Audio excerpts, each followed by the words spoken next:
everybody. I'm Bill Sanders, and this is WatchArtSci. Today, we're going to take a look at Otto's collection, and I refer to it as a progressive collection because the watches go from one level to another. Anyhow, let's get started taking a look at what Otto has here. Now, the first three are digital watches, and to be honest, it's not something that I collect, but they're interesting watches. There's the Citizen Skyhawk has certain features of solar technology in it, which I like. My brother's a big solar fan too. So this is something I think you'd like. And the other two, the Casio G-Shock is a great rough and tumble, and the Casio. The Casio's a solar too. Solar, some kind of solar energy runs it. Okay, well, so we'll start off with those three, but the things we get into the mechanical watches here at the next step, and things get to me extremely interesting. The Paqueta Big Zero, we talked about one of these in another collection, but the interesting thing about this one is that it's a Franken watch, and it was some other parts were used from, I guess, another Paqueta, and to make that one up. To be honest with you, I couldn't tell the difference between this one and one that wasn't a Franken watch when it comes to Paqueta. The Vostok Amphibia. This one is it's a Russian watch and a diver. You can usually tell the divers because on the upper right side they'll have a little quadrant that is marking some element the first 15 minutes.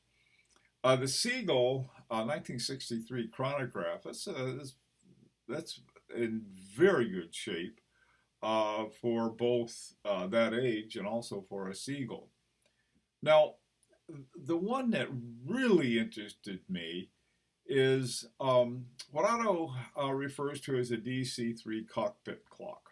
When I used to fly, we had cockpit clocks. They were all electrical, and this one is interesting because it's an 8 days clock, which means you wind it up and it'll keep ticking for 8 days. Now, the DC3, there were actually two DC3s. One, the military version, referred to as the C-47, and if this were during a war, it's probably not going to be a Jaeger-LeCoultre. During the war, for American planes anyway, the ones that the companies that made them were Lockman, Waltham, Elgin, and Whitnauer. But this one is clearly none of those because at the bottom it says Swiss made. So, and doing some more research, it probably is a Jaeger-LeCoultre. Whether it was in a DC3 or not, that's hard to say. But the interesting thing on this that I noticed were the hands. They look that it's almost like they set up a stained glass in the hands. And so I started looking for more examples of that, and I only found two. One was in a World War II British Spitfire, and the other one was in a Russian MiG. So it's a fascinating hand, though, and it's a fascinating clock, and it's a manual wound clock. But that one I found very interesting, having a great love for airplanes and everything flying. My partner I used to fly with took a picture of our instrument panel, and I ran down and took a look at our clock on the thing. It's pretty cool. Okay, the next group of watches that Otto has, these are Christopher Ward's, And Christopher Ward recently came out with their own movement. I don't know that much about it. Christopher Ward is it's just a very economical watch to collect. And generally, they're good looking watches. The first one at the top there is a GMT, and Otto said he doesn't really travel around that much. But I think it's neat to have a GMT, even if you're at home, because you can always set it to someplace else and sort of keep an eye on the time. Here on the West Coast, I have a brother out on I'm on the East Coast, he's on the West Coast. So we're 3 time zones away. So depending on when we're going to do a video chat or something, I can always check my GMT. This is not my GMT. The other two Christopher Wards, one's called the Black Manta and the other one's called the Flyer. This is another pilot's watch. To me, back in the day, in the old days, the watches were perhaps a lot more important because you'd fly at a certain heading for X amount of time and then turn right or left or do something or look for some kind of radio signal at a certain point. But for the most part, when I was doing my flying in the late '80s and early '90s, there wasn't a lot of clockwork you had. Sometimes if you got in real trouble, you needed it. The big thing that you needed a clock for, and an accurate one, was your fuel, because when you run out of fuel, you can't pull over. You gotta land quickly. Okay. Otto's next group of watches, he has two more Christopher Wards, and these I really like. The both models are called the C5, and one is a slimline green, the other one is an automatic blue. They look very, very similar. The difference is that the automatic blue also includes a date window, and but otherwise they're a couple, good looking what I call party watches. I don't know how. Maybe a dress watch or certain kinds of dress, but they look like a kind of thing that you go out and wear, going clubbing or to a party or something. The Ocean One Steinhardt at the bottom down there. This one is another diver. There are quite a few divers in Otto's collection. Now, the Steinhardt Sterile Dial titanium to me is extremely interesting. The Sterile Dial essentially is a dial that doesn't have any logos or any kind of text on it. It's all numbers, and there are a lot of different reasons that excuse me. There are a lot of different reasons that watches have a sterile dial. One is because they have sort of duplicated the dial on another watch. That's one reason. And another one, I think, which is probably more common, there are a lot of companies that if you want your logo on a watch, it's easy to do. In fact, I've considered having some WatchArtSci watches made for giveaways that we have. And so you have to they produce a number of sterile dials so that their clients can have their logo on it and are celebrating something. The other reason, the last reason, is that the military, and this one has got a titanium case to it. It may be a military watch where if you're behind enemy lines, you don't want to give any information away or very little. And with sterile dials, you have very little. I don't know how really useful that is. Anybody who knows about watches could probably pop open the back and figure out what it was. But that's one of the reasons that was cited for why they also have sterile dials. Okay, so I like that one. That's a neat watch. The next group of watches are Seikos, and one Orient, which is owned by Seiko. And the movements are the Orient movements. I think are Seiko based. The first one, the Lord Marvel from 1960, that's it's a dress watch or an everyday watch. The 36,000 beats per hour is getting up toward the high beat, the newer ones that they have on the Grand Seikos, and so that's a very cool watch too. The one next to it is East Arabic numbers on it. And I was looking at that, and that is just, to me, it's very, very interesting. It's not hard to figure out what numbers each one represents. Um, the most interesting one is the one at the very bottom, which is a 6, but it looks exactly like a 7. And then you have a V and a chevron. Then you have a 9 that looks like a 9. So that's an interesting watch to have. I like different kind of watches like that. The Seiko Baby Tuna and the Orient Mako are a couple more dive watches. I think it makes 5 or 6 dive watches in this collection. And dive watches are fun to have. I know that the guys at Hodeke, I think, one of the watch magazines, they refer to themselves as desk divers, and they love diver watches. Okay, this next group of watches, um, to me, this is where you get into some some decent horology. The Nomos was recommended. Well, the Seikos. I'm sorry. Yeah, the Seikos make some seriously good horology too. The Nomos was recommended as the best watch under $10,000 by Philippe Dufour, and it's well under 10,000. In fact, most Nomos are under 5,000. A great choice for horological interest. Now, the Omega, there are a couple vintage watches, one from 52 and one from 58.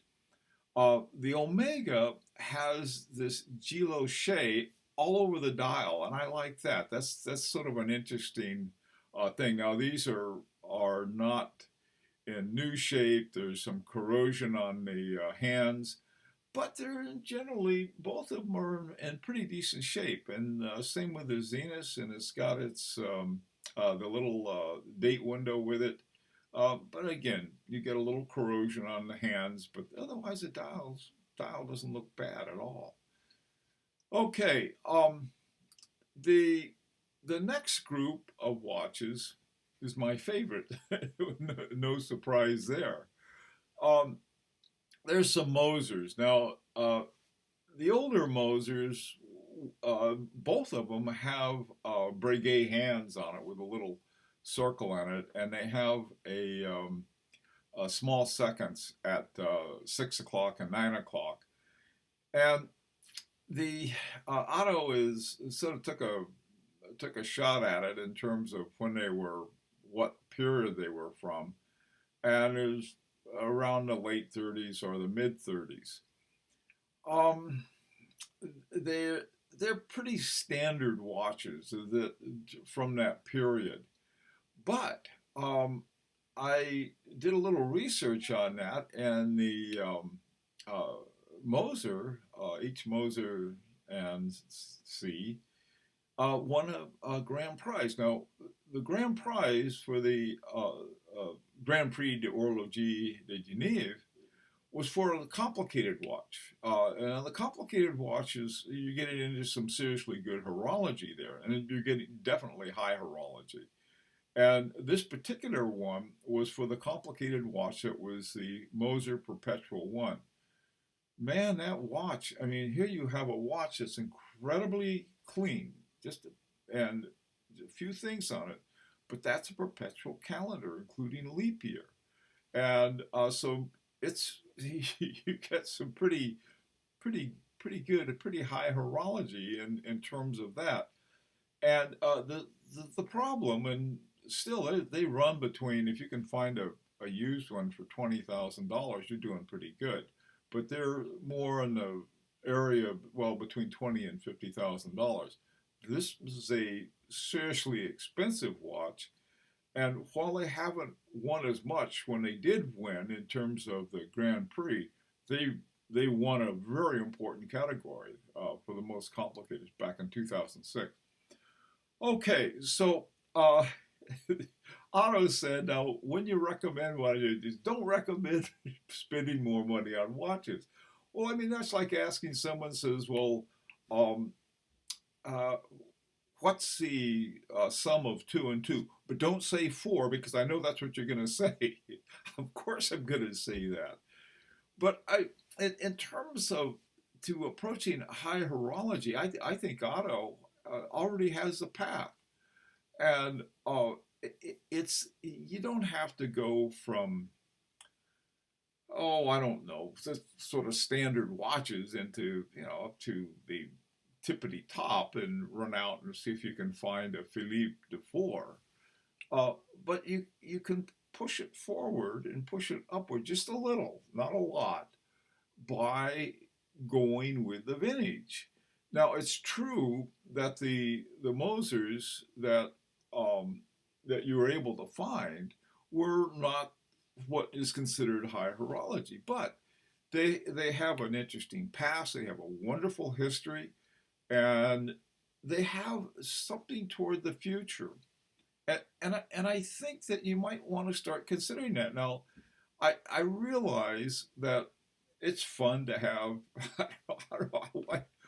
I don't have a single diver. I know I must be missing something, but I mean, getting another diver, get five or six or seven of them, you might be able to get one watch that is your, really getting towards something that is more,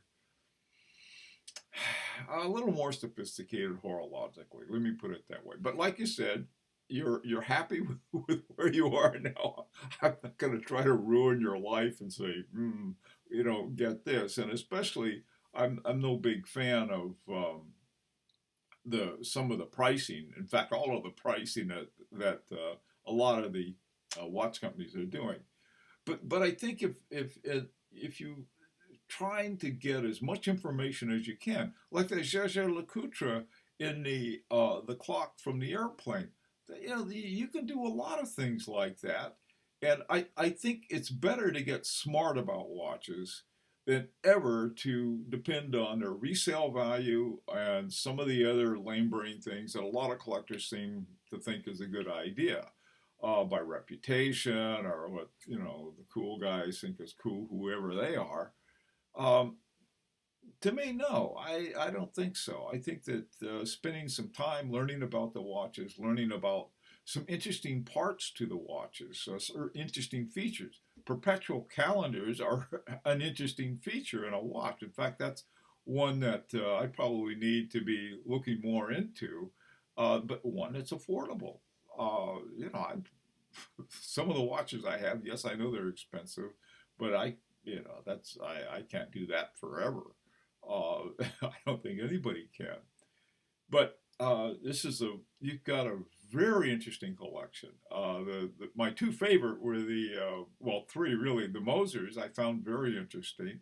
I found that the clock, the 8-day clock from the instrument panel, probably the Jaeger-LeCoultre, and also the Sterile Dial. That's a very cool one, and out of titanium.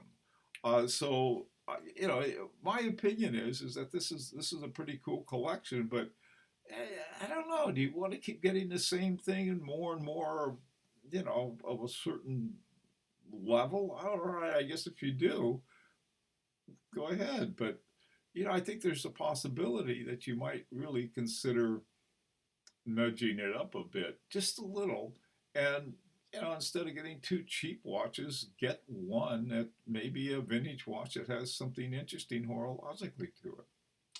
Okay, well, listen, again, Otto, I am very grateful that you sent in all of the watches, all of the information. You sent me wonderful information about it. If I screwed something up, that's on me, not you, because you did send me all the information I could possibly want about the watches.